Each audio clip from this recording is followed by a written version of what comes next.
Hello dear students, welcome back to my YouTube channel. So चलिए बेटा, sample papers आप लोगों के ऑफिशियल सैम्पल पेपर्स आ चुके हैं। सो एक एक करके बेटा अपने सैम्पल पेपर डिस्कस करेंगे। सो आई विल ट्राई कि बेटा संडे वाले दिन ही जो सैम्पल पेपर्स हैं वो डिस्कस करें, क्योंकि रेगुलर डेज में बेटा हमारे टेस्ट सीरीज़ चल रही हैं। और जिन बच्चों ने अभी तक टेस्ट सीरीज़ को ज्वाइन नहीं करा, प्लीज़ टेस्ट सीरीज़ को ज्वाइन कर लीजिए। टेस्ट सीरीज़ का आपको बेटा बहुत ज़्यादा बेनिफिट होगा। उसमें आप लोगों की जो परसेंटेज है वो इम्प्रूव हो सकती है, और जिन बच्चों ने अभी तक कुछ भी नहीं पढ़ा उन बच्चों को बहुत ज़्यादा हेल्पफुल होगी। सो बेटा सैम्पल पेपर्स बिल्कुल भी छोड़कर नहीं जाने, सैम्पल पेपर्स तो हमें करने ही हैं। सो अपनी मार्किंग स्कीम आप लोग देख सकते हो, 1 से लेके 28 तक बेटा आपके 1 मार्क्स के क्वेश्चंस आएंगे। उसके बाद 2 से लेके 8 क्वेश्चन नंबर तक 2 मार्क्स के क्वेश्चंस होंगे। 9 से लेके 14 तक 3 मार्क्स के क्वेश्चंस होंगे, और 15 से लेके 16 तक मतलब 2 क्वेश्चंस ऐसे होंगे जो कि 5 मार्क्स के क्वेश्चंस रहेंगे। सो चलिए बेटा सैम्पल पेपर स्टार्ट करेंगे without wasting your time, without wasting our time. So सबसे पहले आप लोगों ने वीडियो को लाइक करना है, मैक्सिमम शेयर करना है। अगर चैनल पे फर्स्ट टाइम आए हो तो चैनल को सब्सक्राइब करना है। सो क्योंकि बेटा यहाँ पे आप लोगों को सैम्पल पेपर्स विद सॉल्यूशंस मिल रहे हैं, टेस्ट सीरीज फ्री में मिल रही है। सो इस चैनल को, इस वीडियोस को जितना ज़्यादा शेयर कर सकते हो बेटा शेयर करें, ताकि मैक्सिमम पंजाब बोर्ड के स्टूडेंट्स बेनिफिट ले सकें। सो चलिए फर्स्ट क्वेश्चन है, 2 charges are placed a finite distance. Finite मतलब पर्टिकुलर, हमें डिस्टेंस पता है। 2 चार्जेस को एक पर्टिकुलर डिस्टेंस पे आप लोगों ने रख दिया इस तरीके से, ठीक है। If a glass slab is placed between them, ठीक है, किसी ग्लास स्लैब को इसके बीच में रख दिया गया। मान लो यहाँ पे पॉजिटिव चार्ज है और यहाँ पे नेगेटिव चार्ज है। Force between the charge will, so force को क्या होगा बेटा। देखो, अगर पॉजिटिव टू नेगेटिव या किसी तरीके का कोई चार्ज फ्लो हो रहा है, बीच में आपने कोई स्लैब को इंसर्ट कर दिया, कोई भी स्लैब हो, ग्लास स्लैब हो, डाइलेक्ट्रिक स्लैब हो, कोई भी स्लैब हो, जैसे ही आपने चार्जेस के बीच में इसको रखा, सो डेफिनेटली इसमें से चार्ज पास होकर जाएगा, थोड़ा सा कम हो जाएगा, सो डिक्रीज हो जाएगा। So option number C is a right answer. Unit of electric flux is, electric flux के यूनिट्स क्या हैं। इलेक्ट्रिक फ्लक्स बेटा, इलेक्ट्रिक फ्लक्स के यूनिट्स हैं हर्ट्स। जैसे सेल्फ इंडक्शन हो गया, म्यूचुअल इंडक्शन हो गया। सो इलेक्ट्रिक फ्लक्स ये सारा उन चीज़ों में यूज़ होगा। सो इसके जो यूनिट हैं दैट इज हर्ट्स। नेक्स्ट है the drift velocity of electrons in a conductor do not depends upon। So सबसे पहले बेटा ड्रिफ्ट वेलोसिटी का फॉर्मूला लिख लो, I is equals to N E A V D, ठीक है। D इसके पैर में है V के, वी डी इज मतलब ड्रिफ्ट वेलोसिटी। ये एन ई ए उसके पैर में ले जाओ, so this is I divided by N E A. मतलब ड्रिफ्ट वेलोसिटी बेटा करंट के ऊपर, नंबर ऑफ इलेक्ट्रॉन ई और ए के ऊपर डिपेंड करेगी। So cross section area of the wire मतलब डिपेंड कर रही है ए के ऊपर। नेक्स्ट है लेंथ ऑफ द वायर। यहाँ पे कहीं पे भी आपको लेंथ नहीं दिख रही, मतलब ये ऑप्शन हमें नहीं दिख रही, इसका आंसर ये हो सकता है। नंबर ऑफ फ्री इलेक्ट्रॉन्स ई भी दिख रहा है, मैग्नीट्यूड ऑफ चार्ज आई भी दिख रहा है, मतलब कि option number B is a right answer, length पे डिपेंड नहीं करेगी। नेक्स्ट है the expected value of dip at the magnetic pole and equator of the earth is. अब देखो मैग्नेटिक पोल के ऊपर कितना एंगल होगा, ठीक है। हमारे पास इस तरीके से अर्थ है, ठीक है। सो पोल्स के ऊपर क्या होगा 90, और इक्वेटर के ऊपर एंगल कितना होगा 0, dip angle. And this is the most important MCQs। Next है Curie law is a temperature above which the ferromagnetic substance behave as. Curie point एक ऐसा टेम्परेचर है जिसपे फेरोमैग्नेटिक जो मटेरियल होगा वो पैरामैग्नेटिक मटेरियल की तरह एक्ट करेगा, ठीक है। This is also important question. Next है if an electron and a proton have same momentum enter normally to the magnetic field then. अगर इलेक्ट्रॉन एंड प्रोटोन दोनों ही मैग्नेटिक फील्ड के अंदर मान लो एंटर कर गए, नॉर्थ एंड साउथ पोल के अंदर एंटर कर गए, और उनका मोमेंटम जो P है वो सेम रहेगा, देन फिर क्या होगा, curved path of electron and proton will be same. क्या वो सेम होगा, तो डेफिनेटली अगर मैग्नेटिक फील्ड के अंदर बेटा मोमेंटम सेम है, मास इनटू वेलोसिटी सेम है, सो उनका जो कर्व्ड पाथ होगा वो सेम ही रहेगा, ठीक है। Proton path is move curved proton path is more curved both move undeflectedly. So undeflectedly तो हो ही नहीं सकता, मूव तो करेगा ही करेगा। सो दोनों सेम ही तरीके से मूव करेगा। ठीक है जी। नेक्स्ट आ जाओ 7th क्वेश्चन के ऊपर। Parallel wire carrying current in a same direction. Two parallel wire carrying current in a same direction. This is the most important article. ठीक है, 3rd यूनिट का बेटा आर्टिकल है। अगर सेम डायरेक्शन में होगा करंट तब कैसा बिहेव करेगा, अगर करंट ऑपोजिट डायरेक्शन में होगा तब कैसे बिहेव करेगा। अब यहाँ पे दिया हुआ है कि सेम डायरेक्शन में है, अगर सेम डायरेक्शन में है तो अट्रैक्ट करेगा, अगर ऑपोजिट डायरेक्शन में है तो रिपेल करेगा। ठीक है, दोनों वायर्स। सो इसका आंसर क्या आएगा, attract each other. So option number A is a right answer. Next है 8th question. 1 Tesla is equal to, this is also most important MCQs. बेटा जो 8th question है इसका आंसर आएगा 10 raised to the power 4 Gauss. This is most important. ये last time काफ़ी time ये repeat हुआ है क्वेश्चन, हर सैम्पल पेपर में देखने के लिए मिला है। The graph between resistivity and a temperature for a limited range of temperature is a straight line for the metal like। कौन सा एक ऐसा मेटल होगा जिसमें रेजिस्टिविटी और टेम्परेचर का अगर हम लोग ग्राफ बनाएं तो वो एक स्ट्रेट लाइन ग्राफ बन जाएगा। ठीक है, ऐसा कौन है, निक्रोम। ठीक है जी। नेक्स्ट आ जाओ, which of the following is not an applicable of eddy current. बेटा नॉट वाले क्वेश्चन बहुत ध्यान से करने हैं, जिसमें भी नॉट लिखा होगा इसका मतलब बाकी सारी एप्लीकेशंस एडी करंट की होंगी, कोई एक ऐसी एप्लीकेशन जो एडी करंट की नहीं है। इलेक्ट्रोमैग्नेटिक डंपिंग ये एडी करंट की एप्लीकेशन है। Magnetic brake is also application of eddy current. LED lights में डायोड्स यूज होंगे, उसमें एडी करंट नहीं है। इसका मतलब इसका आंसर ये होगा बिकॉज यहाँ पे नॉट लगा हुआ है। इलेक्ट्रिक पावर मीटर ये भी एडी करंट की एक एप्लीकेशन है। So C is a right answer. Next है resonance in series LCR circuit occurs when. बेटा रेजोनेंस की कंडीशन कब आएगी, this is also most important question. जब L C is equals to L X C के equal आ जाएगा, X L equals to X C होगा, तब आपकी रेजोनेंस की कंडीशन आ जाएगी। 10th क्वेश्चन पे आए, द इलेक्ट्रोमैग्नेटिक वेव, जो इलेक्ट्रोमैग्नेटिक वेव है travel with velocity of sound. क्या वेलोसिटी ऑफ साउंड पे ट्रैवल करेगी, साउंड पे नहीं ट्रैवल करेगी बेटा, लाइट पे ट्रैवल करेगी। ठीक है, स्पीड ऑफ लाइट पे ट्रैवल करेगी। Do not travel through medium, ये तो बिल्कुल ही गलत है। Travel with the speed in all medium, सारी travel with the same speed in all medium, सारे मीडियम्स में इसकी स्पीड सेम रहेगी, सेम नहीं है, चेंज हो जाएगी। Travel in a speed free space with a speed of light, speed of light पे ट्रैवल करेगी। So option number D is the right answer. Next है the focal length of a plane mirror is. Focal length बेटा plane mirror की जो focal length है that is infinite. ठीक है, next आ जाओ, an electromagnetic wave is produced by. Electromagnetic waves को हम लोग कैसे प्रोड्यूस कर सकते हैं। स्टैटिक चार्ज बेटा, अगर कोई चार्ज एक रेस्ट पे है तो वो कभी भी इलेक्ट्रोमैग्नेटिक वेव्स प्रोड्यूस नहीं कर सकता। न्यूट्रल पार्टिकल, अगर कोई न्यूट्रल पार्टिकल है वो तो बिल्कुल नहीं करेगा। इसका मतलब ऑल ऑफ अबव तो हो ही नहीं सकता। बच गया एक्सेलरेटिंग चार्ज। एक्सेलरेटिंग चार्ज मतलब चार्ज एक्सेलरेट करेगा तब ही इलेक्ट्रोमैग्नेटिक वेव्स प्रोड्यूस होंगी।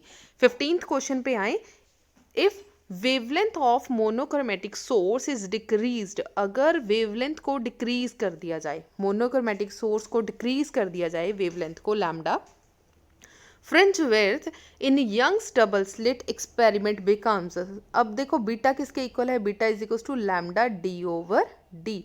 अब उन्होंने बोला है कि इसको डिक्रीज कर दिया गया। अगर ये डिक्रीज हो गया, मान लो हाफ हो गया, 3 टाइम्स हो गया, 4 टाइम्स हो गया, कुछ भी हो गया, मान लो हमने हाफ कर दिया। ठीक है, अगर डिक्रीज हुआ है तो डेफिनेटली बेटा डिवाइडेड बाय समथिंग कुछ करेंगे। सो बीटा को यंग्स डबल स्लिट में फ्रिंज विड्थ बीटा पर क्या इफेक्ट पड़ेगा। सो ये क्या हो जाएगा, अगर ये डिक्रीज हुआ है सो बीटा बी डिक्रीज हो जाएगा क्योंकि अमाउंट उसकी कम हो गई। ठीक है। अगर टोटल अमाउंट बीटा सिंपल समझ लो लैम्डा डी ओवर डी, अगर मान लो इसकी वैल्यू 5 है सो बोल दिया गया 5 डी ओवर डी। अगर उन्होंने बोला कि डिक्रीज कर दिया गया लैम्डा की value so 4 D over D, मतलब इस तरीके से समझ लो, हाफ को छोड़ दो, मतलब जितनी बार आप लैम्डा की वैल्यू डिक्रीज करोगे जो बीटा की वैल्यू होगी वो और छोटी होती जाएगी, सो स्मॉल होती जाएगी। So B option is the right answer. Next आ जाओ, a wave front at a very large distance from the source is always, अगर बहुत ज़्यादा लार्ज डिस्टेंस पे ले लो, ठीक है, वेव फ्रंट को, मान लो यहाँ पे सन है और आप अपने रूम में बैठकर पढ़ रहे हो और सन की लाइट आपके रूम तक आ रही है, आपके रूम के अंदर कैसी वेव फ्रंट्स होंगी, वो प्लेन वेव फ्रंट होंगी, ठीक है जी। सो एक लार्ज डिस्टेंस के ऊपर जो वेव फ्रंट्स होंगी वो कैसी होंगी, plane wave front. N type semiconductor के अंदर इज अ, अब बेटा एन टाइप है, एन टाइप मतलब वहाँ पे क्या होगा, निगेटिव चार्ज होगा, ठीक है। एन टाइप सेमीकंडक्टर न्यूट्रल है, नेक्स्ट है नेगेटिवली चार्ज है, पॉजिटिवली चार्ज है, नन ऑफ अबव, तो न्यूट्रल नहीं होगा एन टाइप सेमीकंडक्टर जो नेगेटिवली चार्ज होगा। सो यहाँ पे आएगा आपका negatively charged. A convex lens behave as a diverging lens, जो एक कन्वेक्स लेंस है बेटा, वैसे तो ये कन्वर्जिंग लेंस है, रेज ऑफ लाइट को कन्वर्ज करेगा इस तरीके से, लेकिन इन्होंने बोला कि डाइवर्जिंग लेंस है, मतलब कि रेज ऑफ लाइट को ये डाइवर्ज कर देगा इस तरीके से।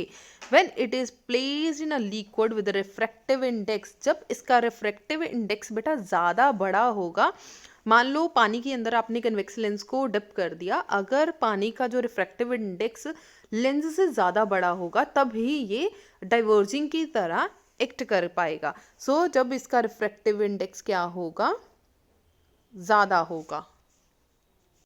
नेक्स्ट क्वेश्चन पे आओ, bending of light around the corners of an aperture in its path is called, bending of light, जैसे ही जो लाइट है वो बेंड हो गई, अगर बेंड हो गई at the corners of aperture, corners of aperture मतलब कॉर्नर्स में कब बात करेंगे, डिफ्रैक्शन की केस में। सो इसका आंसर आएगा डिफ्रैक्शन। अगर आप लोगों ने डिफ्रैक्शन का चैप्टर पढ़ा है ना, उसकी फर्स्ट डेफिनेशंस जो फ्रेनहोफर डिफ्रैक्शन है एक्सेट्रा, उसमें हम लोग यही लिखते हैं कि कॉर्नर से जो लाइट्स हैं वो बेंड होंगी। 20th क्वेश्चन देखो, the minimum energy required to eject an electron from the metal surface is called, अगर मान लीजिए किसी मेटल सरफेस से आपने किस चीज़ को यहाँ पे फेंका कि यहाँ से जो इलेक्ट्रॉन है वो अमिट कर जाएगा, ठीक है जी। तो कौन सी चीज़ होगी, तो minimum energy required to eject an electron from the metal surface is called work function, ठीक है, इसे क्या बोलेंगे, वर्क फंक्शन बोलेंगे। 21st पे आए, the rest mass of photon is 0, ये तो सिंपल बिल्कुल ही सिंपल क्वेश्चन है। Phenomena of photo electric effect is explained by, बेटा phenomena of photo electric effect किस फिनोमिना के थ्रू जो एक्सप्लेन किया गया, ये क्वेश्चन ऑलरेडी बहुत बार बेटा ये पेपर में इस तरीके के क्वेश्चंस आए हुए हैं। सो इनकी जो प्रैक्टिस आप लोगों को बहुत ध्यान से करनी है। सो ये एक्सप्लेन हुआ क्वांटम और particle nature of light. Zener diode is used for, Zener diode as a stabiliser use करेंगे, सो स्टेपलाइजर, ठीक है जी। नेक्स्ट है depletion region in PN junction consist of immobile charges, जो डिप्लेशन रीजन होगा बेटा उसमें इमोबाइल चार्जेस मतलब कि चार्जेस मूव नहीं करेंगे, ऐसी पीएन जंक्शन के अंदर जो डिप्लेशन लेयर होगी उसमें इमोबाइल चार्जेस होंगे। सो ये बिल्कुल करेक्ट लिखा हुआ है, सो ये हो गया ट्रू। नेक्स्ट पे आ जाओ, 2 मिनट यहाँ पे लिख दो ट्रू। नेक्स्ट पे आ जाओ, violet colour diverts the least on passing through a prism, जैसे प्रिज्म के अंदर गया सबसे ज़्यादा, सबसे कम, लीस्ट सबसे कम जो है वायलेट कलर जो डाइवर्ट होके, ठीक है, डेविएशन एंगल जो होगा इसका होगा। सो ये फॉल्स लिखा हुआ है, क्यों, कैसे पता चला, विब ग्योर, ठीक है, YOR, सबसे ज़्यादा रेड और वायलेट, वायलेट सबसे ज़्यादा होगा और लीस्ट होगा सबसे रेड, ठीक है। सो उसके अकॉर्डिंगली देखा जाए तो ये फॉल्स लिखा हुआ है। नेक्स्ट आ जाओ 26 पे ऊपर, Balmer series of hydrogen atom lies in a visible region. So ये ट्रू लिखा हुआ है। सो बेटा ये रीजन्स किस रीजन में लाई कर रहा है, विजिबल है, इंफ्रारेड है, कौन सा है, ये मोस्ट इम्पॉर्टेंट है ये हाइड्रोजन एटम के अंदर। So Balmer, Paschen, Pfunds, ये सारे अच्छे से प्रिपेयर कर लेना। Pentavalent impurity is added in a silicon to make P type semiconductor. बेटा पी टाइप सेमीकंडक्टर के लिए आपको ट्राईवेलेंट इम्प्योरिटी की जरूरत है ताकि होल बन सके। पेंटावेलेंट के अंदर एक एक्स्ट्रा, पेंटा का मतलब क्या है, 5 वैलेंस इलेक्ट्रॉन्स है, 4 के कोवेलेंट बन गए, एक एक्स्ट्रा बच गया। अगर एक एक्स्ट्रा बच गया तो एन टाइप सेमीकंडक्टर्स बनने चाहिए थे, लेकिन इन्होंने बोला कि पी टाइप है, सो ये हो गया आपका false. The mass density of a nucleus varies with mass number A.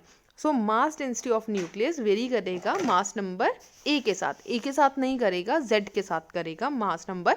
So this is also false. So ये आपकी स्टेटमेंट भी हो गई फॉल्स।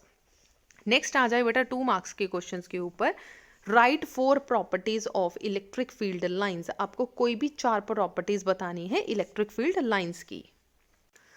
सो बेटा फर्स्ट प्रॉपर्टी है, the electric field lines begin from positive charge and termed और and eight negative charge.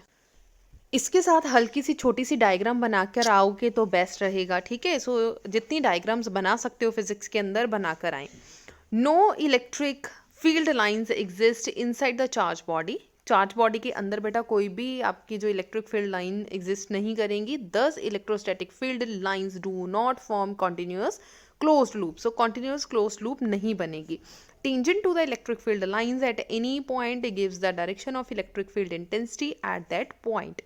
Next है, two electric field lines do not cross with each other. This is the most important point. अगर लिख कर आओगे, diagram बना कर आओगे, ज़्यादा मार्क्स मिलेंगे, ठीक है, क्योंकि वैसे भी इंपॉर्टेंट है, अलग से क्वेश्चन भी बन के आ सकता है। Next, electric field lines are imaginary lines but they are used as, देखो ये इमेजिनरी लाइंस है, सिर्फ ग्राफिकली रिप्रेजेंट करने के लिए हम लोग इस तरीके से लाइंस ड्रॉ कर देते हैं। सो बेटा जो प्रॉपर्टीज़ है, 2 मार्क्स का क्वेश्चन आया है, मतलब 2 या 4 पॉइंट्स लिख दो, मैक्सिमम 4 पॉइंट्स। अदरवाइज 2 पॉइंट्स भी अच्छे से लिख कर आओगे, एक्सप्लेन करके आओगे, साथ डायग्राम बना के आओगे तो 2 पॉइंट्स ही काफ़ी हैं। अगर छोटे छोटे पॉइंट्स लिख रहे हो एक एक लाइन के अंदर तो कम से कम 4 पॉइंट्स लिख कर आओ, ठीक है जी। सो ये हो गई बेटा आपकी प्रॉपर्टीज़। प्रॉपर्टीज़ में काफ़ी पॉइंट्स हैं, आप लोग कोई भी पॉइंट लिख कर आ सकते हो अपनी मर्जी से, ठीक है जी। सो ये हो गए बेटा प्रॉपर्टीज। नेक्स्ट क्वेश्चन पे चलते हैं। नेक्स्ट बेटा ऑप्शन के अंदर न्यूमेरिकल है। सो क्योंकि ये सेशन थोड़ा सा शॉर्ट सेशन है हमारा, सो हो सकता है बेटा इस बार कोई ऐसा ऊटपटांग ऐसी चीज़ें ना आए कि दोनों क्वेश्चन थ्योरी के आ गए या दोनों क्वेश्चन न्यूमेरिकल के आ गए। सो होपफुली 80 to 90% चांस है कि एक क्वेश्चन थ्योरी का और एक क्वेश्चन न्यूमेरिकल का ही रहेगा। अदरवाइज बेटा पिछले 10 ईयर्स में ऐसा हुआ है कि समटाइम ऐसे दे रखा होता है कि इसमें न्यूमेरिकल की ऑप्शन आएगी, एक थ्योरी की और एक न्यूमेरिकल की, दोनों क्वेश्चन थ्योरी के जाएंगे। समटाइम ऐसा देखने के लिए मिला है फिजिक्स के पेपर में। सो आप लोग अगर रिस्क पे जाना चाहते हो कि न्यूमेरिकल्स बिल्कुल छोड़ के जाना चाहते हो तो छोड़ सकते हो। अदरवाइज बेटा न्यूमेरिकल्स इजी रहते हैं पंजाब बोर्ड के अंदर, बहुत ज़्यादा हाई लेवल के डिफिकल्टी लेवल नहीं होती। सो आप लोगों को मतलब सजेशन तो यही है कि न्यूमेरिकल्स छोड़कर मत जाओ। एक तो आपका टाइम बचेगा, दूसरा आपके पेजेस बचेंगे। सो ईजीली मतलब आप लोगों का आधे पेज के अंदर न्यूमेरिकल खत्म, ठीक है जी। So calculate the work done, हमें वर्क डन पता करना है। In a bringing a charge आपको क्यू गिवन है from infinite to the point distance 3 centimetre. अब बेटा सेंटीमीटर आपको गिवन है, सेंटीमीटर को मीटर में कन्वर्ट करो, 3 × 10⁻⁻² मीटर, ठीक है जी, ये आ गया। नेक्स्ट, फ्रॉम पॉइंटिंग चार्ज मतलब आपको Q की वैल्यू भी गिवन है। अब Q की वैल्यू बेटा देखो यहाँ पे 2 पॉइंट्स ऐसे हैं जिस पे आपको वैल्यू गिवन है। सो वर्क डन कैसे पता करेंगे? Work done is equals to Q0V। सबसे पहले आप लोगों को Q0 की value, calculate the work done in bringing 1 × 10⁻⁹ coulomb multiply. अब देखो V हमें पता ही नहीं है कितना है। सो V का फॉर्मूला कैसे आएगा? 1/4πε0 Q डिवाइडेड बाय R, ठीक है जी। सो 1 × 10⁻⁹ बेटा एज सच लिख दो, what is 1/4 pi epsilon not, this is 9 into 10⁻⁹ और Q की वैल्यू आपके पास कितनी है, Q is 2 into 10⁻⁻6 divided by R की वैल्यू आपके पास कितनी है 3 इंटू 10⁻⁻2, 3 1 ज़ा 3, 3 3 ज़ा 9, 3 2 ज़ा 6, ये आ गया आपके पास 6 मल्टीप्लाई 10⁻⁻9 प्लस 9, ये तो कैंसिल आउट ही हो गई एक दूसरे में, ये है -6, ये माइनस का 2 ऊपर जाएगा प्लस का 2, -6 में +2 गए माइनस के 4, सो 10⁻⁻4 joule, so this is the final answer. ठीक है, आई होप आप लोगों को क्लियर हो गया होगा। ठीक है, कैलकुलेशन थोड़ी सी उथल पुथल है, इधर उधर कर दी मैंने, लेकिन आप सिस्टमेटिक वे से लिख लीजिए, फाइनली आपका आंसर आएगा 6 इंटू 10⁻⁻4 जूल। नेक्स्ट है, how does resistivity of metal and semiconductor varies with rise in temperature, अगर टेम्परेचर राइज करेगा देन रेजिस्टिविटी पर क्या इफेक्ट होगा। The resistivity of semiconductor decreases with increase in temperature, जैसे ही आप टेम्परेचर इंक्रीज करोगे बेटा सेमीकंडक्टर की जो रेजिस्टिविटी होगी वो डिक्रीज कर जाएगी, एंड द कंडक्टिविटी इंक्रीजेस, और कंडक्टिविटी इंक्रीज कर जाएगी विद इंक्रीज इन टेम्परेचर, जैसे ही आप टेम्परेचर को इंक्रीज करोगे। But the resistivity of metallic conductor increase with rise in temperature and conductivity of metallic conductor decrease with increase in its temperature. ठीक है जी, सो 2 क्वेश्चंस 2 पार्ट हो गए, फर्स्ट है बेटा सेमीकंडक्टर के लिए और सेकंड है कंडक्टर या मेटेलिक कंडक्टर के लिए। ठीक है, 2 चीज़ें हो गई, दोनों का क्वेश्चंस आप लोग 1 और 2 पॉइंट्स बनाकर भी लिख सकते हो, और इसकी पीडीएफ बेटा आपको टेलीग्राम चैनल पे मिल जाएगी। टेलीग्राम चैनल का नेम सेम है, फिजिक्स विद रिम्पल मैम। सो चलिए नेक्स्ट क्वेश्चन के ऊपर। नेक्स्ट बेटा न्यूमेरिकल है, न्यूमेरिकल को देख के घबराना नहीं है, जस्ट अटेम्प्ट करने की कोशिश करें, बिल्कुल एक ही लाइन का आंसर आ जाएगा, सिर्फ छोटा सा न्यूमेरिकल है 2 मार्क्स का। In a metre bridge 2 unknown resistance X R and X when connected in a 2 gaps, 2 gap के बीच में आर और एक्स को कनेक्ट कर दिया गया, give a null point 40 centimetre from one end, मतलब एक एंड पे आंसर आ गया 40 और दूसरे एंड पे डेफिनेटली बेटा 100 में से माइनस करना है क्योंकि 100 सेंटीमीटर की वायर है, 100 माइनस 40 इक्वल्स टू 60, तो 2 वैल्यूज तो हमें गिवन है। ठीक है जी, सो फॉर्मूला है P/Q is equals to R/X, P की वैल्यू हमें गिवन है 40, Q की वैल्यू कितनी आ जाएगी 100 minus 40 is equals to R/X। उन्होंने बोला है what is the ratio of R and X, R और X की रेशियो पता करनी है, सो R/X आपकी कितनी आ गई 40 डिवाइडेड बाय 100 माइनस 40 कितना हो गया बेटा 60, 0 के साथ 0 कैंसिल, सो आ गया R/X इज इक्वल्स टू 2/3। ठीक है जी, सो ये आपका आंसर आ गया 2/3।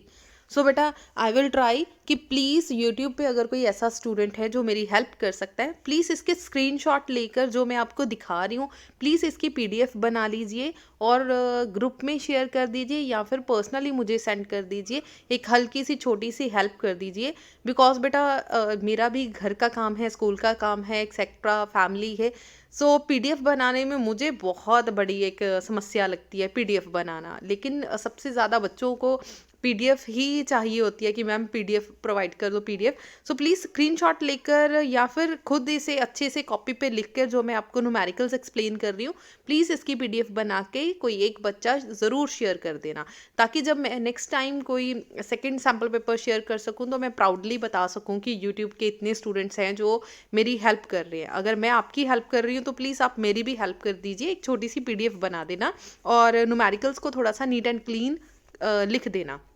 नेक्स्ट आ जाओ, how can a galvanometer can be converted into a meter and volt meter. So इसकी बेटा मैंने आपको एक ट्रिक बता रखी है, अगर आप मेरे पुराने स्टूडेंट्स हो तो आपको पता होगी, अगर न्यू स्टूडेंट्स है तो आप सीख लो। देखो मैथ्स में आप लोग पढ़ते हो AP सीरीज पढ़ते हो, ठीक है जी, VS इसका उल्टा याद कर लो, A मतलब अमीटर को, P मतलब पैरेलल जोड़ेंगे, ठीक है जी, गल्वेनोमीटर को कन्वर्ट करना है अमीटर के अंदर तो क्या करना पड़ेगा, इसको पैरेलल कनेक्ट करना पड़ेगा। देन वोल्ट मीटर के अंदर क्या होगा, एक वोल्ट मीटर एक गल्वेनोमीटर ले लो और सीरीज में कनेक्ट करना है, जो शंट रेजिस्टेंस है उसे सीरीज में कनेक्ट कर दो, ठीक है जी। सो ऐसी जो एक सिस्टम बन जाएगा, ऐसा जो होगा ये कन्वर्ट हो जाएगा गल्वेनोमीटर इनटू वोल्ट मीटर। सिर्फ उन्होंने पूछा है कि कैसे कन्वर्ट किया जा सकता है, आप इसे कन्वर्ट करके बता सकते हो कि इस तरीके से इसे कन्वर्ट किया जा सकता है। सो बेटा ये 2 मार्क्स का क्वेश्चन है, ज़्यादा से ज़्यादा वर्डिंग में लिख सकते हो, वर्डिंग में लिख दो और इसकी डायग्राम ड्रॉ कर दो। इससे ज़्यादा जो मैथमेटिकल पोर्शन है एक्सेट्रा वो आपको लिखने की ज़रूरत नहीं है, उतना आप निगलेक्ट कर सकते हो। सो नेक्स्ट क्वेश्चन पे आओ, what is a capacitor, why a capacitor blocks direct current. अच्छा, ब्लॉक की भी जो कैपेसिटर है ये किसे ब्लॉक करेगा, क्या करेगा, ये भी मैंने आपको ट्रिक के थ्रू बताया हुआ है। मान लो ये कैपेसिटर है, हमें पता है बेटा करंट एक तो सीधा करंट आ रहा है और एक इस तरीके का, ये वाला करंट है एसी करंट और ये है डायरेक्ट करंट। अब देखो डायरेक्ट करंट बेचारा सीधा आया, सामने आके टकरा गया, मतलब ये तो पास हो नहीं सकता, डायरेक्ट करंट पास नहीं होगा। जो एसी करंट है वो आया, इस तरीके से निकला और इस तरीके से ये निकल के दूसरी तरफ चला गया, मतलब कि एसी इजीली पास हो सकता है, लेकिन जो डीसी है इसे ये ब्लॉक कर देगा। सो चलिए बेटा मैं एक प्लेन स्क्रीन ले रही हूँ, इसके ऊपर जो भी लिखूंगी प्लीज़ इसका स्क्रीनशॉट लेके पीडीएफ के अंदर ऐड कर लेना। क्योंकि अगर डीसी की बात करें, अगर हम लोग डीसी की बात करें, इसमें आपकी फ्रिक्वेंसी कितनी होगी, 0। ये क्या है आपकी फ्रिक्वेंसी, सो फ्रिक्वेंसी हो गई आपकी 0, ठीक है जी। और कैपेसिटर के अंदर आपको फॉर्मूला पता है बेटा, X C is equals to 1 divided by 2 pi mu C, ठीक है जी। अब फ्रिक्वेंसी हो गई आपकी 0, सो 1 डिवाइडेड बाई 2 पाई 0 सी। 0 को किसी के साथ भी मल्टीप्लाई करोगे सो वी गेट 1/0। अगर 1/0 आ गया देन आपकी एक्स सी की वैल्यू कितनी आ गई, इन्फानाइट। अगर इन्फानाइट है सो कैपेसिटर ऑफर्स इन्फानाइट रेजिस्टेंस, यहाँ पे लिखना है। सो कैपेसिटर, जो कैपेसिटर होगा वो क्या करेगा, इन्फानाइट रेजिस्टेंस ऑफर करेगा, ऑफर्स इन्फानाइट रेजिस्टेंस। अगर इसकी रेजिस्टेंस बेटा बहुत ज़्यादा हो जाएगी तो ये क्या करेगा, ब्लॉक कर देगा, एंड ब्लॉक डीसी, ठीक है जी, और डीसी को ब्लॉक कर देगा। इसका बेटा स्क्रीनशॉट ले लेना और पीडीएफ के अंदर इसे ऐड कर देना, ठीक है जी। सो नेक्स्ट क्वेश्चन देखिए बेटा, 6th क्वेश्चन है, right 2 properties and 2 uses of infrared raise. बेटा 5th क्वेश्चन 5th यूनिट के अंदर ना 2 मार्क्स का क्वेश्चन और 1 मार्क्स का कोई क्वेश्चन आएगा। 2 मार्क्स का क्वेश्चन तो बेटा 100% है कि कोई प्रॉपर्टीज यूजेस आ सकती हैं, इंफ्रारेड, माइक्रोवेव, अल्ट्रावायलेट रेज या इलेक्ट्रोमैग्नेटिक वेव्स की प्रॉपर्टीज बहुत ज़्यादा इंपॉर्टेंट है। सो ये लिमिटेड क्वेश्चन है, सिर्फ यही कर जाओ, काफ़ी हद तक बेटा मान के चलो कि 90% चांस है कि इन्हीं क्वेश्चंस में से क्वेश्चन कोई आ जाएगा। सो 2 प्रॉपर्टीज बतानी है और 2 यूजेस आपको इंफ्रारेड रेज के बताने हैं। सो चलिए इस पे स्क्रीन शेयर करती हूँ। सो बेटा first property of infrared rays is there are electromagnetic, these are electromagnetic waves. पहली तो ये इलेक्ट्रोमैग्नेटिक वेव्स हैं। Then these travel with the speed of 3 × 10⁻8 metre per second square in a vacuum. Then these can be polarised, और ये polarised हो सकती हैं। इसके बाद इसकी यूजेस लिखने हैं, यूजेस मतलब इसे कहाँ पे यूज़ कर सकते हैं। These are use in a solar water heater and a cooker में, they are use in a treating muscular strain, they are used in producing the dehydrated fruits, used in a weather forecasting.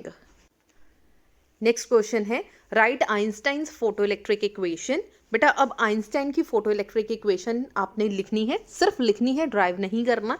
Y are alkali metals most suitable as photosensitive surface, और alkali metals को ही most stable जो element है या क्यों माना जाता है।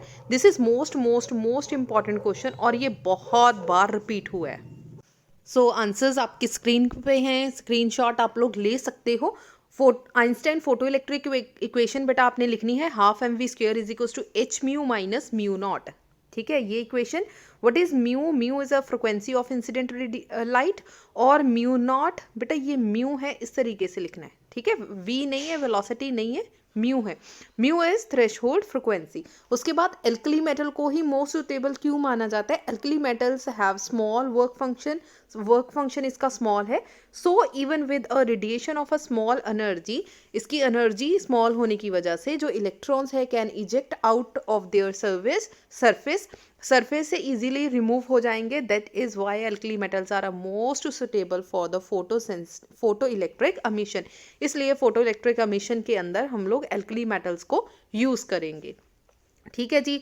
सो दोनों आंसर है, अदरवाइज बेटा ये अलग अलग क्वेश्चन बन के आ सकता है, लेकिन कंबाइंड क्वेश्चन भी आ सकता है। देन जो आइंस्टाइन की फोटो इलेक्ट्रिक इक्वेशन होगी ये हाफ मार्क्स की हो सकती है, और जो रीजन देना है अल्कली मेटल्स वाला ये 1.5 मार्क्स का क्वेश्चन हो सकता है। नेक्स्ट क्वेश्चन पे चले। नेक्स्ट बेटा सिंपल सा न्यूमेरिकल है। What is the de Broglie wavelength of an electron beam accelerated through a potential difference of 36 volt? Potential difference 36 volt हमें given है।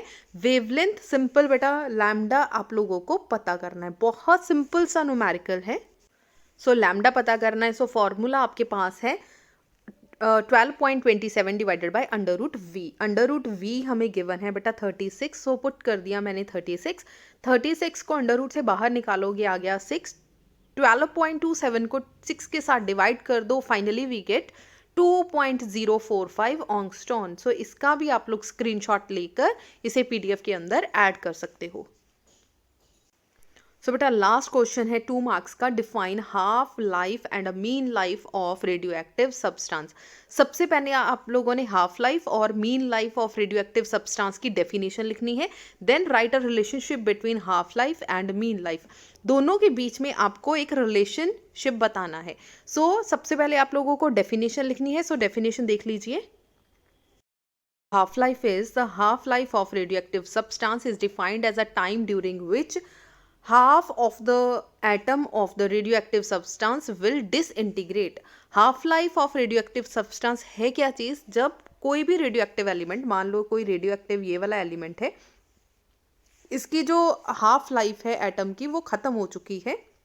सो जितना भी डिसइंटीग्रेशन हो गया उसका जो भी हो गया, जो टाइम बच गया, that is half life. Next आ जाओ। नेक्स्ट जो मैथमेटिकल पोर्शन है, t is equal to 0.693 divided by lambda, ये हाफ लाइफ है। एवरेज मीन लाइफ या फिर मीन लाइफ, ठीक है, it is defined as a average time for which the atom of the radioactive substance exist. So इसका बेटा formula ये है, और ठीक है, इन दोनों को आप लोगों ने कंपेयर करना है। जैसे ही कंपेयर करोगे आप लोगों का आंसर आ जाएगा। सो लेट्स कंपेयर, दोनों को कंपेयर करना है। हाफ लाइफ की वैल्यू लिख ली, मीन लाइफ की वैल्यू लिख ली, दोनों को कंपेयर करना है। मान लो दोनों को डिवाइड कर दिया, लैम्डा के साथ लैम्डा कैंसल आउट हो जाएगा। So T half divided by T किसके इक्वल आ जाएगा? 0.693, और ये वाला टी दूसरी तरफ ले जाओ। This is the final answer. Relation बोला था उन्होंने लिखने के लिए, सो रिलेशन हमने बता दिया। इसी के साथ बेटा हमारे 2 मार्क्स के क्वेश्चन हो गए कंप्लीट। सो टोटल बेटा ये 8 क्वेश्चंस थे। 8 क्वेश्चंस हमने अच्छे से एक एक करके सारे क्वेश्चंस डिस्कस कर लिए। न्यूमेरिकल्स आप लोग देख सकते हो, बिल्कुल सिंपल न्यूमेरिकल्स हैं, कोई भी डिफिकल्ट न्यूमेरिकल नहीं है, बिल्कुल ही सीधे सीधे वाले न्यूमेरिकल्स। सो न्यूमेरिकल्स मेरी सजेशन तो यही है कि न्यूमेरिकल्स छोड़कर मत जाओ। अब आ जाइए 3 मार्क्स के क्वेश्चंस के ऊपर। डिफाइंड बाइंडिंग एनर्जी, जैसे मैंने बेटा आपको, आप लोगों ने वीडियो देखी होगी जिसमें 1 शूट वीडियो है, जिसमें मैंने 6 to 9th के मोस्ट इंपॉर्टेंट क्वेश्चंस बताए थे। देखो बाइंडिंग एनर्जी आया हुआ है। देन फर्स्ट से लेके 4 तक बेटा मैंने आपको 3 और 5 मार्क्स के क्वेश्चंस बताए थे। उसमें मैंने किर्चॉफ्स लॉ आपको बता रखा है कि मोस्ट इंपॉर्टेंट है, ये क्वेश्चन आ सकता है। नेक्स्ट क्वेश्चन भी बेटा मैंने आपको पीडीएफ के अंदर प्रोवाइड किया हुआ है कि how an atom behaves as a magnetic dipole, क्योंकि मैग्नेटिक डाइपोल की तरह कैसे बिहेव कर सकता है। Then mean value of AC, Brewster's law of polarisation of light, ठीक है। नेक्स्ट है रेक्टिफायर क्या है, और फुल वेव या हाफ वेव, ये दोनों एक्सप्लेन किए हुए हैं। सो सारे क्वेश्चंस बेटा मेरे पीडीएफ के अंदर आप लोगों को मिल जाएंगे। सो यही क्वेश्चंस मैंने आपको बोला है कि इन क्वेश्चंस में से पक्का आपका पेपर आ जाएगा। फर्स्ट सैम्पल पेपर बेटा सारा का सारा मेरी पीडीएफ के अंदर से ही आया हुआ है, ठीक है जी।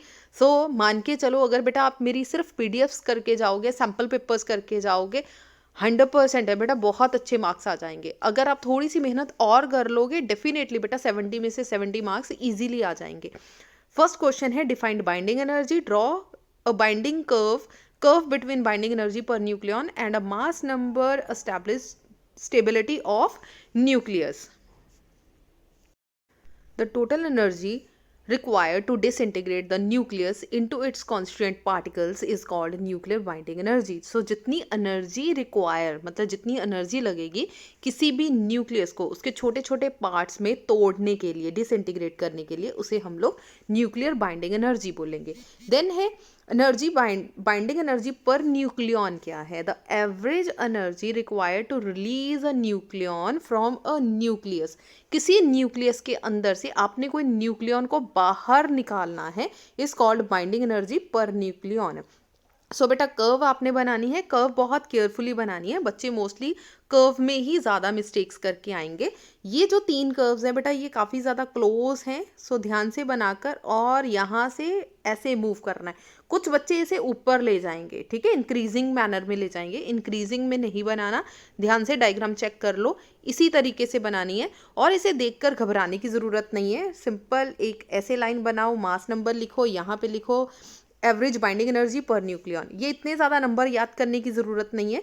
सिंपल 2, 4, 6 याद करके सिंपल ये 3 पहले कर्व्स बना लो, ठीक है. स्टार्ट कहाँ से करेंगे? हीलियम. तीसरे नंबर पे कौन है? लिथियम. लिथियम के बाद कार्बन, कार्बन के बाद नाइट्रोजन. ऑक्सीजन के 2 आइसोटोप्स हैं, सो बना दिए 2 आइसोटोप्स.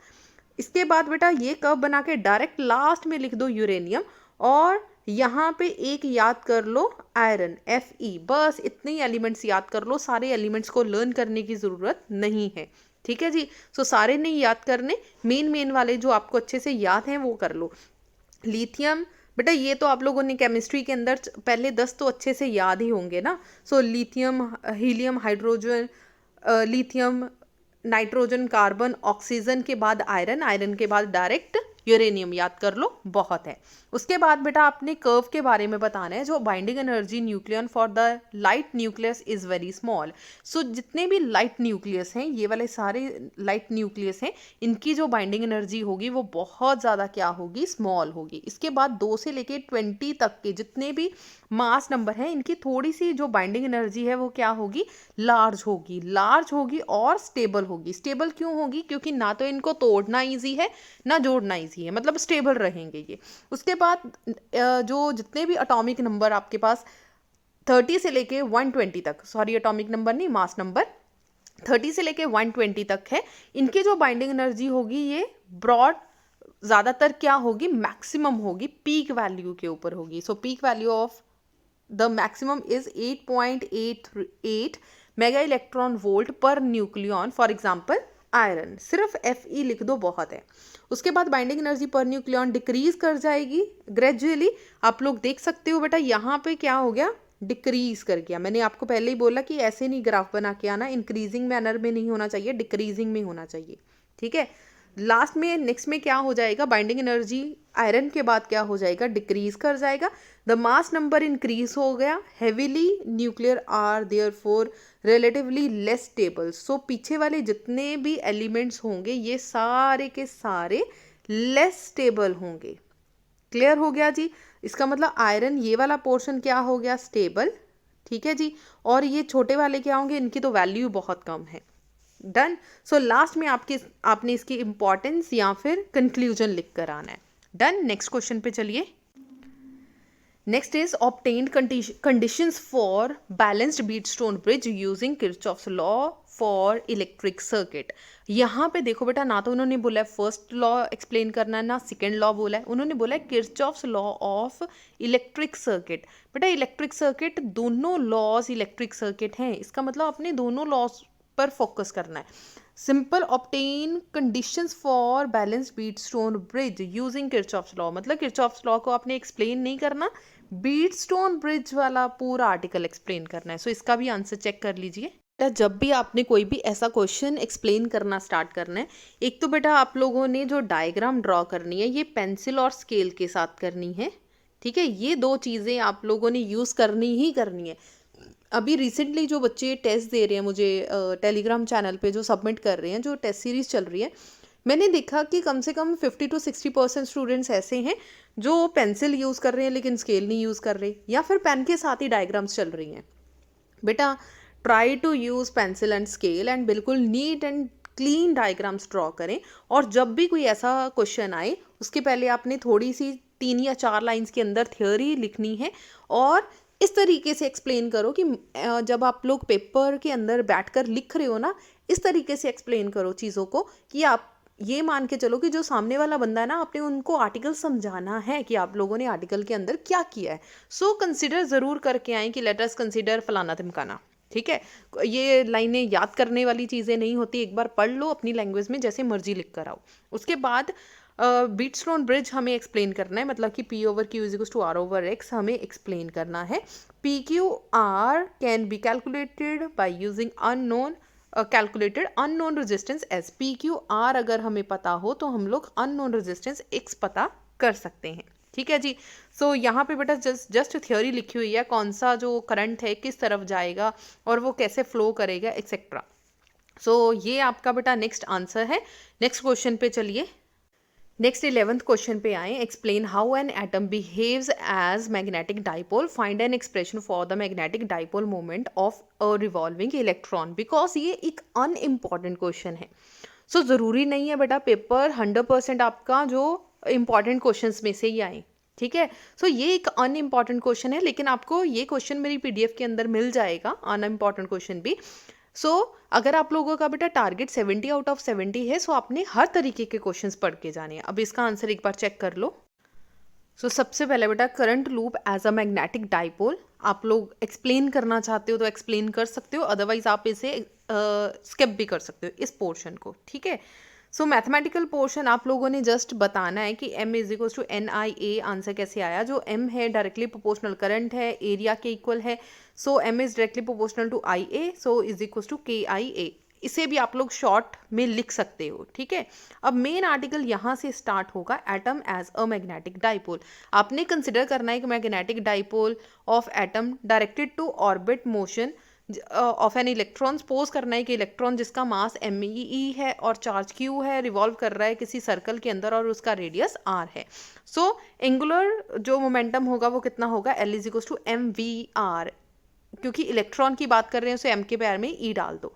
यहाँ से बेटा VR एक तरफ लिख लिया और ये वाला ME दूसरी तरफ ले जाओ। So L divided by ME, done. So suppose करा the time period of the orbital motion जो है, जो आप लोगों ने बेटा ये चीज़ की हुई है, Q is equal to IT, ठीक है। यहाँ पे Q की जगह पे क्या लिखेंगे? E is equal to IT। हमें सिर्फ करंट पता होना चाहिए, so current is equal to E divided by T। So यहाँ से आ गया ये फॉर्मूला, डन। सो T की वैल्यू अभी अभी हमने ऊपर से सॉल्व करी है। सो T सॉरी सॉल्व नहीं करी। So T is equal to कहाँ से आएगा? Velocity is equal to distance over time है। सो टाइम किसके इक्वल आएगा? Distance divided by velocity.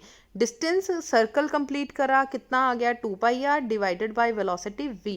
So divided by T है, so 2πr divided by v।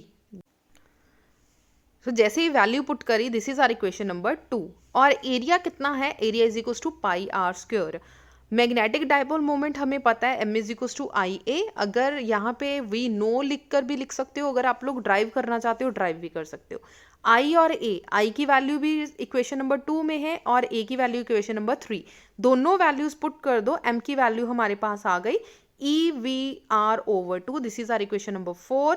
And इसके बाद now using equation number 1, equation number 1 में इसकी वैल्यू पुट करो, finally हमारे पास ये टर्म आ जाएगी। अगर वेक्टर फॉर्म में लिखना चाहते हो तो लिख दो, नहीं लिखना चाहते आप लोग स्किप भी कर सकते हो, ठीक है जी। एक अनइम्पॉर्टेंट क्वेश्चन है और अनइम्पॉर्टेंट क्वेश्चन में से भी पेपर का एक आधा क्वेश्चन आ ही जाएगा और यहीं से आपकी परसेंटेज इंक्रीज या डिक्रीज होगी, क्योंकि बेटा जो लास्ट मोमेंट पे बच्चे पढ़ रहे हैं वो सिर्फ इंपॉर्टेंट क्वेश्चंस करके जाएंगे। सो ऐसा कोई क्वेश्चन आ गया तो डेफिनेटली 70 में से 70 तो आएंगे नहीं। जो बच्चे शुरू से पढ़ रहे हैं या हर एक चीज़ पढ़ के जा रहे हैं उनके ही मार्क्स 70 आउट ऑफ 70 आ सकते हैं। नेक्स्ट क्वेश्चन पे चलें। सो नेक्स्ट न्यूमेरिकल देखिए, a solid of length 50 centimetre. बेटा लेंथ आपको L गिवन है, नंबर ऑफ टर्न्स गिवन है N, carry a current I given है, फाइंड द मैग्नेटिक फील्ड मतलब B आपको पता करना है, ठीक है जी। इंटीरियर पता करना है सॉलिनॉइड के और end of the near the end of the solenoid. बेटा ये 10 ईयर से क्वेश्चन आया हुआ है, पिछले सालों में ये क्वेश्चन आया हुआ है। सो एक बार इसका भी आंसर चेक कर लीजिए। सो बेटा I गिवन है 50, ठीक है। सो ये चीज़ें आप लोगों को ऑलरेडी गिवन है। सो फॉर्मूला सॉलिनॉइड का आप लोग देख सकते हो, B is equal to mu naught NI क्योंकि नंबर ऑफ टर्न पर यूनिट है, सो डिवाइडेड बाय एल। ठीक है जी। सो बी की म्यू की वैल्यू कितनी है 4 पाई इंटू 10⁻⁻⁷, एन की वैल्यू 100, एल हाफ कर दिया गया, सो 1/2, आई की वैल्यू 2.5। जस्ट वैल्यूज पुट करें और get the answer. At the end में पता करना है, मतलब जो भी आपका आंसर आया बेटा उसका हाफ निकाल दो। ठीक है, जो भी आपका आंसर आया है उसे हाफ कर दो, this is the final answer. ठीक है जी। सो सिंपल सा न्यूमेरिकल है, इसका भी आप लोग स्क्रीनशॉट ले लीजिए। स्क्रीनशॉट लेकर बेटा पीडीएफ ज़रूर बना के मुझे भेजना, ठीक है, ताकि मैं बाकी बच्चों के साथ ग्रुप में शेयर कर सकूं। थैंक यू सो मच अगर जो बच्चा हेल्प करेगा। नेक्स्ट क्वेश्चन पे चलें। नेक्स्ट है define mean value of AC, find its expression. ये बिल्कुल सिंपल सा क्वेश्चन है, मोस्ट इंपॉर्टेंट क्वेश्चन है। रूट मीन भी जितना इंपॉर्टेंट है बेटा उतना ही इम्पॉर्टेंट जो mean value of AC circuit है। और इसके साथ वाला जो न्यूमेरिकल है वो उससे भी ज़्यादा ईजी है। अदरवाइज बेटा जो 4th यूनिट के न्यूमेरिकल्स रहते हैं ना, ये थोड़े से डिफिकल्ट होते हैं, थोड़े से। लेकिन इस सैम्पल पेपर के अंदर क्वेश्चन भी बहुत ज़्यादा इजी आया हुआ है और इसके साथ न्यूमेरिकल भी बहुत ज़्यादा इजी आया हुआ है। सो चलिए इसका आंसर देखिए, मीन वैल्यू ऑफ AC। सो बेटा आप लोग चेक कर सकते हो। ठीक है, सबसे पहले आपने लिखना है Q I is equals to I naught sine omega T. ठीक है, Q charge sent by alternating current पे पता करना है। So D Q is equal to I D T, I की वैल्यू पुट करें और डी टी लिखें। इसके बाद बेटा इंटीग्रेशन करना है और सिंपल इसे सॉल्व करते जाना है, आप लोगों का आंसर आ जाएगा। ये बहुत ज्यादा सिंपल। बेटा नेक्स्ट न्यूमेरिकल है, how much current is drawn by the primary coil of a transformer. Primary coil के अंदर करंट कितना होगा when which step down 200 volt and 220 volt. 200 से लेके बेटा 20 वोल्ट तक इसकी वैल्यू जो चली गई, मतलब कि EP की वैल्यू आपको गिवन है 200 वोल्ट और ES की वैल्यू आपको गिवन है 20 वोल्ट और IP की वैल्यू उन्होंने बोला कि पता करो। इम्पीडेंस मतलब Z हमें गिवन है 100 ओम। ठीक है जी, इतनी चीज जो है हमें गिवन है। सो कैसे सॉल्व करेंगे बेटा, फॉर्मूला हमें पता है। फॉर्मूले के accordingly EP IP is equals to ES ये हमारे पास बेटा फॉर्मूला है। सो IP की वैल्यू उन्होंने पता करने के लिए बोला गया। सो इस तरीके से आप लोग लिख सकते हो, क्योंकि बेटा मैं अभी यहाँ पे टाइप ही कर रही हूँ, लिख ही रही हूँ। सो प्लीज़ आप स्क्रीनशॉट इसका ले सकते हो। EP की वैल्यू बेटा हमें 20 गिवन है, सो पुट कर दिया 20, बट IS की वैल्यू हमें कहीं पे भी गिवन नहीं है। सो IS की वैल्यू कैसे पता करेंगे। सो IS किसके इक्वल है, I इज इक्वल टू बेटा V किसके इक्वल है, V is equal to IR। I किसके इक्वल आ जाएगा, V divided by R। V की जगह पे लिखेंगे ES डिवाइडेड बाई R की जगह पे R। ES की वैल्यू हमें गिवन है 20, R की वैल्यू गिवन है 100। सो कटिंग करके आ गया 1/5 या फिर 0.2 अम्पेयर। सो यहाँ पे आ गया 0.2 अम्पेयर डिवाइडेड बाय EP की वैल्यू बेटा 200। सो 0 के साथ 0 कैंसिल, कटिंग करके आ गया 10। सो पूरा इसे सॉल्व कर लो, so we get 0.02 ampere. So IP की वैल्यू बेटा आपके पास कितनी आ गई, 0.02 अम्पेयर। ठीक है, ये वाला पोर्शन भी बेटा आपने रफ में नहीं करना, फेयर में करके आना है। वही नो लिखकर IS is equal to ES divided by R, उसकी वैल्यू पुट करके 0.2 अम्पेयर। सो स्क्रीनशॉट ले लो बेटा इसका। ठीक है, सो स्क्रीनशॉट लेकर इसे PDF में ऐड कर देना। नेक्स्ट क्वेश्चन पे चलिए। नेक्स्ट क्वेश्चन है state and prove Brewster's law of polarisation of light. बेटा ये question is also important. Polarization of light के जो क्वेश्चंस है बेटा, ये क्वेश्चन पेपर में देखे जा सकते हैं। सो आप लोगों ने वेस्टर्स लॉ को बिल्कुल भी निगलेक्ट करके नहीं जाना, ये एक तरह का इम्पॉर्टेंट क्वेश्चन है और ये क्वेश्चन मैंने आपके टेस्ट में भी डाला था। सो चलिए इसका भी एक बार आंसर चेक कर लीजिए। सो आप लोगों ने डायग्राम बेटा बिल्कुल neat and clean diagram draw करके आनी है, साथ में इसका मैथमेटिकल पोर्शन आप लोगों ने लिख कर आना है और mu is equals to 10 IP जब आपका आंसर आ जाएगा। So this is the Brewster's law. Next बेटा इसके साथ न्यूमेरिकल है। एक कन्वेक्स लेंस है जिसकी फोकल लेंथ 30 सेंटीमीटर है और एक कनकेव लेंस है जिसकी फोकल लेंथ 60 सेंटीमीटर है। सो दोनों वैल्यूज पुट कर दी। फोकल लेंथ बेटा इसका फॉर्मूला है 1/f equals to 1/f1 plus 1/f2। Values put करें, आपका f आ जाएगा। उसके बाद if the object is placed at 40 centimetre, 40 centimetre बेटा u आ गया -40 सेंटीमीटर। और find the position of image, मतलब v आपने पता करना है, बाकी सारा कुछ आपको पता है, जस्ट वैल्यूज पुट करें और आपका आंसर आ जाएगा। बेटा सारा ये सैंपल पेपर आपको एक्यूरेट में सारे आंसर्स मिल जाएंगे। सो बेटा 14th क्वेश्चन है, रेक्टिफायर की डेफिनेशन लिखनी है और फुल वेव रेक्टिफायर को एक्सप्लेन करना है। डायग्राम नीट एंड क्लीन होनी चाहिए, वेव फॉर्म आप लोगों ने बनाई होनी चाहिए। ठीक है, वेव फॉर्म मतलब लाइक इस तरीके से आप लोगों ने D1 के लिए बनाया, ये आ गया। ठीक है, D2 के लिए बनाया, 2 मिनट थोड़ा सा नीट एंड क्लीन बनाऊंगी। ठीक है, मान लो ये इस तरीके से आपने बनाया, अगर D1 है तो ऐसे बनेगा। ठीक है, अगर D2 है सो D2 के लिए ये वाला बनेगा। फाइनली जो है फुल वेव इस तरीके से बनेगी। ये वाली डायग्राम आपने प्रॉपरली नीट एंड क्लीन बनाकर आनी है। ये वेव फॉर्म है आपकी। ठीक है जी। नेक्स्ट है बेटा 5 मार्क्स के क्वेश्चन। 5 मार्क्स का जैसे मैंने आपको बताया कि बहुत ज़्यादा चांसेस हैं कि डाइलेक्ट्रिक स्लैब इन अ पार्शियली आपने स्लैब को इंसर्ट करा। ठीक है, जब बेटा ये क्वेश्चन आएगा, ये क्वेश्चन मोस्ट प्रोबेबली मतलब फुल फ्लेज ही आएगा। कैपेसिटर क्या है, डाइलेक्ट्रिक स्लैब को कैसे इंसर्ट करेंगे, what happen to the capacitor if slab is filled initially जब आपने इसको इंसर्ट किया कैसा ही होगा। गैल्वेनो जो गॉस थ्योरम है बेटा, गॉस थ्योरम की 3 एप्लीकेशंस हैं। 3 applications are most important applications. और बेटा ये ऐसे क्वेश्चंस हैं जो रिपीटेड क्वेश्चंस हैं। और आप लोगों ने बेटा ये डाइलेक्ट्रिक स्लैब वाला क्वेश्चन तो बिल्कुल भी छोड़ के नहीं जाना। ये मान के चलो कि पेपर में आने के चांसेस बहुत ज़्यादा हैं। ठीक है जी। नेक्स्ट क्वेश्चन है बेटा एस्ट्रोनॉमिकल टेलीस्कोप। मैंने आप लोगों को बेटा PDF के अंदर भी ये चीज़ बताई थी कि जो रे ऑप्टिक्स और वेव ऑप्टिक्स हैं वो 2 तरीके मतलब 2 पार्ट्स में आ सकती है।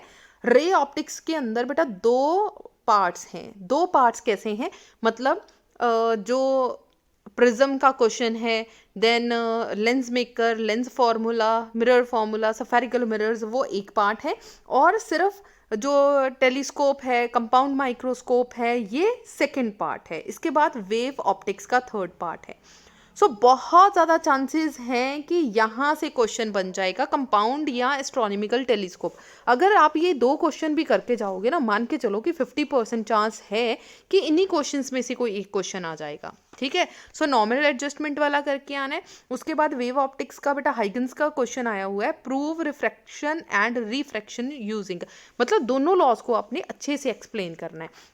अच्छा, बहुत से बच्चों ने ये कमेंट करके पूछा था कि बाकी बेटा इनके आंसर्स मैं स्क्रीन पे शो नहीं कर रही। अगर आपको किसी क्वेश्चन में कोई दिक्कत हो, परेशानी हो, आप लोग पूछ सकते हो। काफ़ी बच्चों ने कमेंट करके ये पूछा था, जब भी मैम कैपेसिटर वाला क्वेश्चन आता है इसमें एक जो पार्शियली फिल्ड बात यहाँ पे लिखी आती है, जहाँ पे लास्ट में लिखा हुआ है what happen to the capacitor if slab is fully inserted. मान लो स्लैब को अच्छे तरह से इंसर्ट कर दिया जाए, देन क्या होगा। सो इसका आंसर मैं आप लोगों को स्क्रीन पे शेयर कर देती हूँ, वो आप लोग अच्छे से देख सकते हो।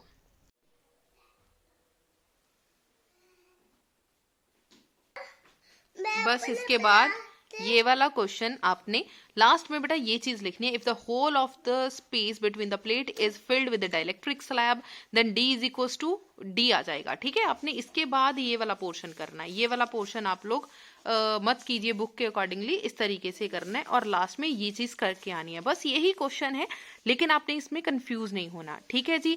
सो all the best for the final exam. अगर आपको सैम्पल पेपर अच्छे से क्लियर हो गया तो बेटा प्लीज वीडियो को लाइक कर दीजिए, मैक्सिमम शेयर कर दीजिए। अगर चैनल पे फर्स्ट टाइम आए हो तो चैनल को सब्सक्राइब करना मत भूलिएगा।